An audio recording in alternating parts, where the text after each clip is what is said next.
Beralih ke sorotan lain, Saudara Komisi Pemberantasan Korupsi atau KPK menggeledah 2 rumah sekjen PDI Perjuangan Hasto Kristianto di Bekasi dan Jakarta. Dalam penggeledahan, KPK menyita buku kecil dan flash disk.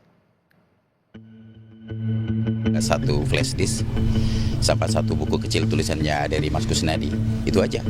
Tapi bukti apa itu yang jelas belum bisa dibuka saat ini, apa yang dicari.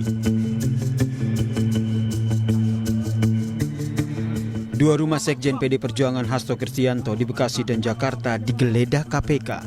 Dalam penggeledahan, KPK menyita buku kecil dan flash disk dari kediaman Hasto. Keduanya tercatat di dalam laporan penyitaan yang diberikan penyidik KPK. Penggeledahan dilakukan atas dugaan kasus suap pergantian antar waktu atau PAW anggota DPR dan dugaan perintangan penyidikan. Ketua KPK Setio Budianto mengatakan penggeledahan yang dilakukan KPK sudah sesuai prosedur. Penggeledahan Pasto kemarin Pak, gimana Pak? Ya sesuai prosedur aja. Hasilnya nanti kan pasti dilaporkan oleh penyidik, gitu ya. Udah ada barang bukti yang ditemuin Pak? Secara spesifik penyidik lah itu. Saya kata PDP ada flash disk sama dokumen. Ya itu penyidik lah yang menyampaikan, nanti silakan. Baik, terima kasih ya. Menyikapi penggeledahan yang dilakukan KPK, tim hukum DPP PDI Perjuangan mengatakan apa yang dilakukan KPK tidak lepas dari aroma politisasi. Ini Pak Hasto ini bukan pejabat negara, bos.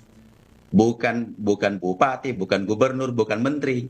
Perkara ini tidak ada merugikan keuangan negara. Dalam seprindik itu ada 2. Satu katanya melakukan suap gratifikasi. Yang satu lagi adalah obstruction of justice. Ini 2 hal yang berbeda. Bagaimana mungkin misalnya Mas Hasto melakukan suap, tetapi di sisi lain dia menghalangi Harun Masiku.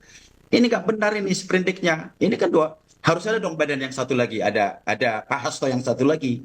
Nah dari sini aja pun kita membacanya sudah berbeda. Nah maka sampai hari ini kita meyakini memang ini murni adalah politisasi.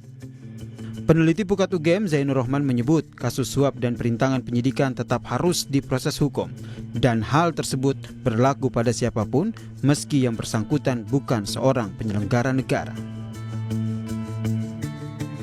Perintangan penyidikan, suap, itu tidak harus pejabat negara, penyelenggara negara, siapapun bisa menjadi tersangka pemberi suap, bisa menjadi tersangka perintangan penyidikan. Tidak ada kualifikasi harus penyelenggara negara di dalam Undang-Undang Tindak Pidana Korupsi. Beda kalau yang disangkakan adalah pasal 2 pasal 3 di dalam Undang-Undang Tindak Pidana Korupsi. Jadi kita lihat ini adalah suap. Jadi yang dimaksud tadi misalnya ini dikatakan tidak merugikan keuangan negara, ya jelas ini adalah perkara suap. Suapnya pun mungkin relatif kecil dibandingkan perkara-perkara lain. Tetapi bukan berarti ini tidak harus diproses hukum, harus diproses hukum justru. Kini, guna melengkapi pemeriksaan, Komisi Pemberantasan Korupsi telah menjadwalkan kembali pemanggilan Hasto Kristianto pada 13 Januari 2025 mendatang. Tim Liputan Kompas TV.